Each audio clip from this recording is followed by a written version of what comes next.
Hey there, sports history fans. This is John Bozica from the PFRA podcast. Are you looking for that perfect, unique gift for your sports-loving child or grandchild? Or as you'll find out, it's great for parents and grandparents as well. Well, I'll tell you what, you're in luck, because this episode is brought to you by Racket, the ultimate device for the ultimate fan. It's perfect for any time you need to make some noise.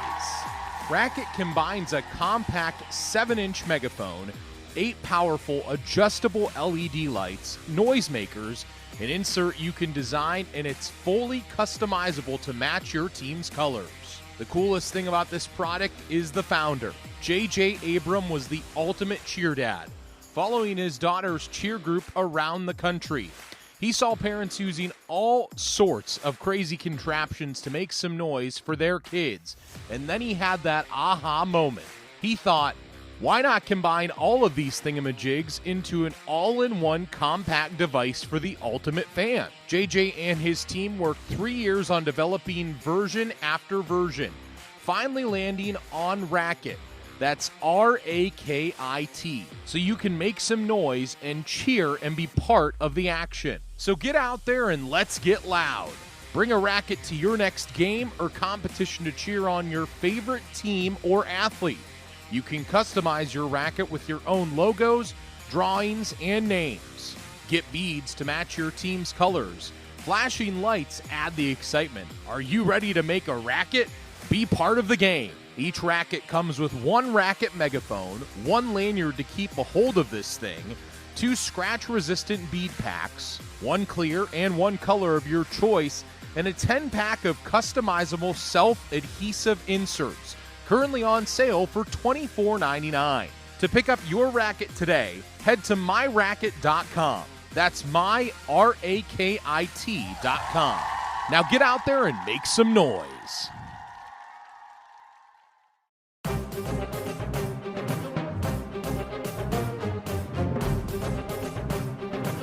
This podcast is part of the Sports History Network, your headquarters for the yesteryear of your favorite sport.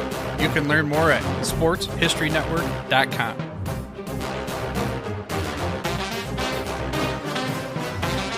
The Rose Bowl.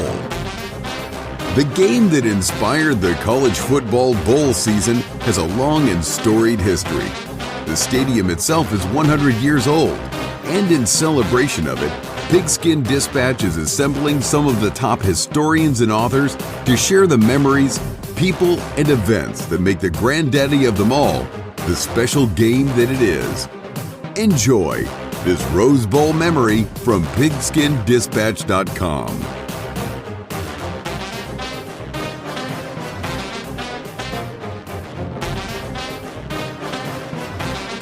Hello, my football friends. This is Darren Hayes of PigskinDispatch.com. Welcome once again to the Pig Pen, your portal to positive football history. And we are staring down that portal to some more great Rose Bowl history. And we have our friend Dana Auguster from Historically Speaking Sports with us, the great podcast here on Sports History Network. Dana, welcome back to the Pig Pen. Hey, man. Thank you for having me. Glad to be back here in the Pig Pen. Hey, Dana, you really got the juices flowing. Last time you were on, you talked about the 1966 Rose Bowl, UCLA, Michigan State, had us all fired up on that. And today you're going to talk about another UCLA game where they played in the Rose Bowl. And this one happened a decade later, and we are sure excited to hear about it. 10 years later, but it seemed like the situation never really changed much, because in 66, the Bruins were 14-point underdogs. 10 years later, they're back in the Rose Bowl. And what guests, believe it or not, 14-point underdogs again, but this time against Ohio State and legendary coach Woody Hayes. Yeah, Woody Hayes was a very formidable coach. He's right up there in that era of being one of the top coaches. Probably with Paul Bear Bryant and Paterno and some of the other ones right in there. But legendary coaches with big time schools and great programs. And UCLA, slouched themselves a great team that year as well. Absolutely, it was talking about Woody Hayes. This was their 4th consecutive Rose Bowl appearance. And there was their fourth consecutive Rose Bowl appearance, led by, of course, the two-time Heisman winner Archie Griffin, who became the first player to start in 4 straight Rose Bowls. So that's an accomplishment. The only other person to do that was Brian Cushing of University of Southern California. Yeah, I mean, and then you look at that team, that Woody Hayes team, of course, 3 yards in a cloud of dust, and that was their MO. You have Griffin, who's the running back, but you also have a bruising fullback, Pete Johnson, who ended up playing in the NFL with the Bengals. And then you had their quarterback, Cornelius Green, who was an outstanding, another quarterback that doesn't really get a lot of notoriety in this day and age, but he was tall, he was athletic, and he had this strong arm. He could throw the ball a country mile, but again, it's Woody Hayes, and they didn't really throw the ball that much. But then again, when you have those two bulls behind you in the backfield, why throw it? Especially when you have a two-time Heisman winner in your backfield. So that was Ohio State. UCLA, on the other hand, coached by, in his second season, Dick Vermeil. And a lot of people don't realize that before he went with the Eagles and before he won the Super Bowl with the St. Louis Rams, he started off as an assistant under Tommy Prothro and was elevated to head coach. And the 1975 season, which was only his second year as head coach of the Bruins, you had a quarterback was John Shira, who later played for Vermeil with the Eagles, but as a safety, and had a long career actually in Canada playing receiver. But he came into the NFL as a defensive back. But on this day, he was UCLA's quarterback, which was interesting that you're going to make that transition from a big time school's quarterback to a safety in the NFL, which is not strange, but it's unusual. And then you have the running back, Wendell Tyler, who played a long time for the Los Angeles Rams, stayed in town, played for the Rams, and you also have a few other guys that made big contributions. A receiver named Wally Henry, who came up huge in this game for the Bruins.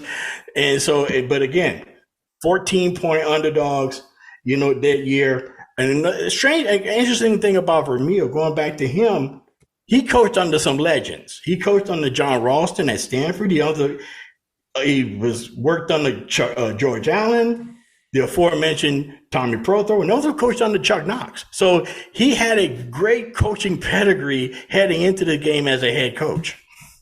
Yeah, he's a very interesting individual. Of course, just voted in the Pro Football Hall of Fame this past summer. And, but he, like you said, he had a very interesting collegiate career going up through the ranks, and some of the teams he coached for and players he coached up, and other coaches that he came out of their coaching tree.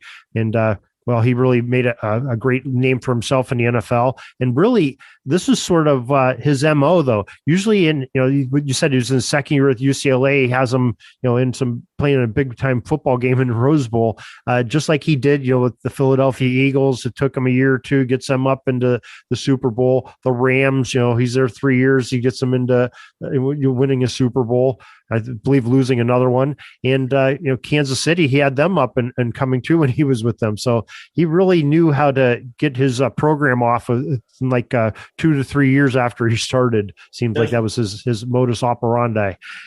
That's right. I mean, and again, that's what he did with UCLA. And that UCLA team, they actually, another thing that they had in common in 1966 is that they had played their Rose Bowl opponent earlier that season. They had hosted Ohio State at the Coliseum, and the Buckeyes ended up winning that game 42-20. But being prophetic as he was, Woody Hayes told them, "You're going to see this team again in the Rose Bowl. Just be ready. You're going to see this team again." And sure enough, January 1st, 1976, there they were. Very interesting. Okay, so we have two powerhouse teams again, pretty well balanced, coming at each other, played each other earlier in the season. Lopsided win by Ohio State, but Woody Hayes a little bit nervous about him. So tell us what happened during the game. Well, Ohio State dominated the first half. If you go back and watch the game, UCLA didn't get their first down until late in the second quarter. So it was the defenses it was Ohio State's defense and the ground attack of Ohio State that dominated the game. However, they scored a field goal on their opening possession, and that was it. They didn't score any more. They didn't score any more in the first half. And it was mostly because of the UCLA's front line that was just having their way, and plus two crucial turnovers, two interceptions by Cornelius Green that really slowed down any progress that Ohio State made during that first half. And it was 3-0 Ohio State at halftime, in which I know Woody Hayes was just tearing the paint off the walls at halftime. You could just about imagine that. Okay. Like I said, UCLA didn't register their first down until late in the second half. And they held Griffin in check, and Green was actually the bulk of their offense with his scrambling. But a fumble and two interceptions really cost them in that first half. Then the third quarter, the Bruins scored on their first possession, scored a field goal to make the score 3-3. And then Vermeil decided, we got to open up the offense. We can't go toe-to-toe running with these guys because they were basically an option. They ran the veer, which is hard to believe with UCLA, with their passing and their history of offense. Their main offense was the veer, and it was working with Shira at quarterback, pitching it off to Wendell Tyler. And in their second possession of the second half, they decided they had started getting some success with the veer option play, passing it off to Wendell Tyler. And then all of a sudden, they threw a play action pass and they fired it to Wally Henry on a 16-yard touchdown pass to give UCLA his first touchdown of the game. However, they missed the extra point. Later on in the third quarter, Shira finds Henry again, this time 67 yards. Basically what happened was he basically ran a slant right in the middle of the Ohio State defense and outran everybody. Wally Henry was listed on the UCLA roster as maybe 5'11". I doubt if he was that, because he was a really sharp, but he was so speedy, and he just carved up the Ohio State's defensive secondary and ran 67 yards for a touchdown. And I think at that moment, Woody Hayes panicked, I believe, because they started to throw the ball. Throw the ball like every down. Instead of just going back to their offense, going back to what they got them there, Woody Hayes, I believe, panicked and started to throw the ball down the field. And that was like in 3 and out. And then UCLA, of course, took advantage of that. They're up 16-3. Pete Johnson finally scores for them in the fourth quarter to make the score 16-10. But they went back to the passing game, and of course, nothing happened. They went 3 and out again. And the UCLA scored their final touchdown, 54-yard run by Wendell Tyler right up the middle, and he made this outstanding cut right on the sideline, right around the 15-yard line.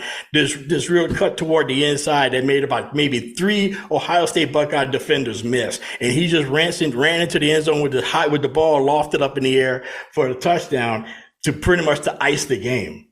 And the game ended on another Green interception. So, and that ended up being the final, 23-10.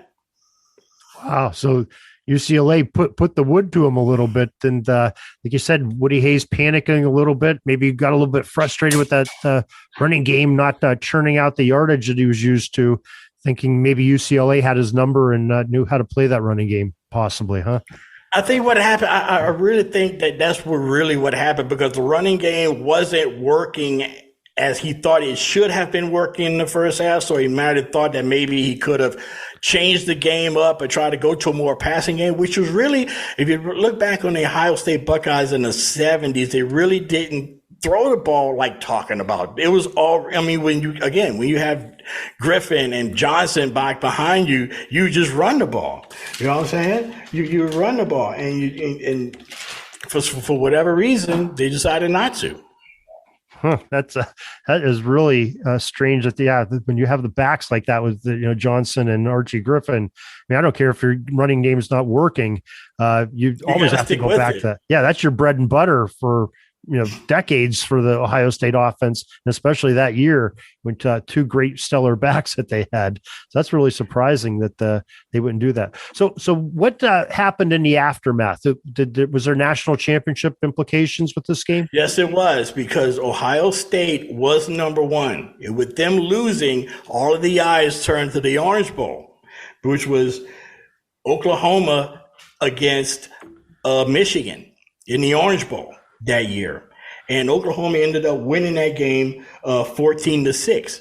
And Oklahoma with the Selman brothers won the national championship.